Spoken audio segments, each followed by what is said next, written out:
Assalamualaikum warahmatullahi wabarakatuh. Alhamdulillahirabbil alamin wassalatu wassalamu ala as-sayyid al-kamil bil fadhail allati khassastahu fil azali bi sahibi jami' sifatil kamaliyah. Amma ba'du. Kami Fahdi dari Majelis Taklim Rijalul Ansor Kota Kediri ingin menyampaikan sesuatu tentang masalah menjaga perasaan orang lain atau menghormati orang lain, menghormati sesama kita. Dikatakan dari kalam Arab itu namanya jabrul khotir atau jabrul khawatir, menambal keresahan atau kegalauan kepada orang lain. Suatu saat ketika Rasulullah SAW itu pulang ke rumahnya mendapati istrinya. Wahai istriku, apakah di sini ada makanan yang bisa kita makan? Kata istrinya, wahai Rasulullah, kita cuma punya makanan cuka atau makanan-makanan kecil. Kata Rasulullah SAW, sesungguhnya nikmat terbesar yaitu makan makanan-makanan ini, wahai istriku. Bisa diambil kesimpulan berarti Kanjeng Nabi ini mempunyai sifat jabrul khotir atau menjaga perasaan orang lain. Biar orang tersebut tidak berkecil hati, biar orang tersebut tidak merasa hina, tidak bisa menghormati kepada orang lain. Ini suatu akhlak yang mulia yang diajarkan oleh Nabi Muhammad SAW.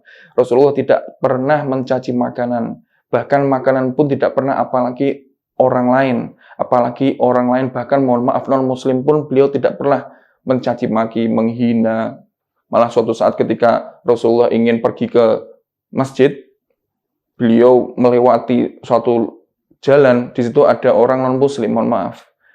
Ketika melewati tersebut, sama orang non-muslim diludahi. Tiap hari diludahi. Bahkan ada riwayat mengatakan ketika Nabi sholat itu dilemparin kotoran unta, bahkan dalaman-dalaman unta itu dilemparkan kepada wajah beliau. Tapi Nabi Muhammad SAW tetap membalas dengan senyuman, membalas dengan akhlakul karimah, membalas dengan kebaikan. Suatu saat ketika orang yang mendolimi beliau itu tidak terlihat oleh Kanjeng Nabi Muhammad SAW, Rasulullah tanya, wahai sahabatku, apakah kalian melihat di mana orang yang biasa meludahi saya ini?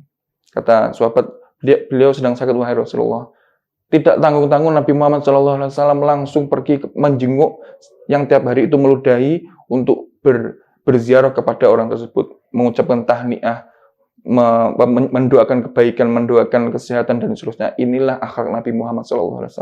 Sudah sepatutnya kita itu untuk menjaga perasaan orang lain, menjadikan jabrul khotir untuk kita selalu berusaha kalau bahasa sekarang itu memanusiakan manusia. Jangan sampai kita mentang-mentang kita sudah ahli ibadah, mentang-mentang kita mungkin alumni pesantren, mungkin sudah mempunyai ilmu yang tinggi, sudah menjadi diulamakan seorang atau dijadikan tokoh oleh seorang, jangan sampai kita merasa lebih baik daripada orang lain. Jangan sampai kita merasa lebih mulia daripada orang lain. Hakikatnya semuanya itu nanti finishnya kita tidak akan tahu siapa yang lebih tinggi di hadapan Allah Subhanahu wa taala. Bahkan Rasulullah SAW makomnya, derajatnya sudah sedemikian rupa tinggi. Dalam suatu riwayat dikatakan Rasulullah itu ketika sholat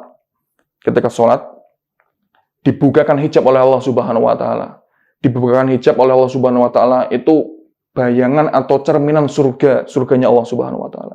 Rasulullah melihat terkaget. Ketika melihat tersebut, Rasulullah ingin menggapai buah-buahan yang ada di surga dikarenakan saking dekatnya buah-buahan tersebut di hadapan Nabi Muhammad SAW.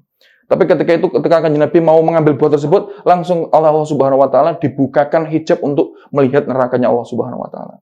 Ketika memandang neraka yang luar biasa mengerikan seperti itu, Rasulullah langsung mengundurkan diri softnya itu mengundurkan diri atau mundur ke belakang. Soal kita itu langsung setelah salam ditanya para sahabat, wahai Kanjeng Nabi, tadi ketika sholat kenapa kok panjenengan itu satu ketika maju ingin mengambil sesuatu, terus seketika itu mundur lagi. Kenapa wahai Kanjeng Nabi Muhammad SAW? Kata Rasulullah SAW, saya tadi dibukakan hijab oleh Allah Subhanahu wa taala tentang bagaimana dahsyatnya surga dan dahsyatnya neraka jahanam. Dan seketika itu Nabi Muhammad SAW masih menganggap ketika dibukakan neraka Allah Subhanahu wa taala, menganggap, wahai Allah, wa aina ma'akum? dari kanjeng Nabi Muhammad SAW artinya, wahai Allah, apakah di sini tempat saya? Bisa diambil kesimpulan berarti kanjeng Nabi Muhammad SAW sudah sedemikian rupa alimnya, keutamanya, lebih baik-baiknya makhluk. Tapi di hadapan Allah Subhanahu Wa Taala tidak mempunyai sifat apa-apa, semuanya hanya tawaduk, semuanya hanya low profile, semuanya hanya merendahkan diri di sisi Allah Subhanahu Wa Taala. Makanya kita kalau sudah beribadah kepada Allah Subhanahu Wa Taala, kok bisa merasa lebih baik daripada orang lain? Berarti kita masih dipertanyakan ibadahnya. Hakikatnya ketika kita beribadah kepada Allah Subhanahu Wa Taala akan bertambah rasa hina kita di hadapan Allah Subhanahu Wa Taala. Tetapi kalau kita beribadah lebih baik, lebih banyak dari biasanya, tuh kok mendadak kita merasa lebih baik dari orang lain? Perlu dikoreksi. Jangan-jangan kita itu terperanjat oleh tamparnya syaitan rajim.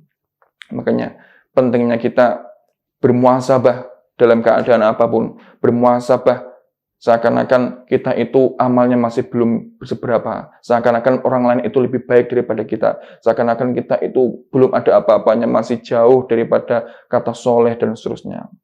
Mungkin itu saja yang bisa saya sampaikan. Waalaikumsalam.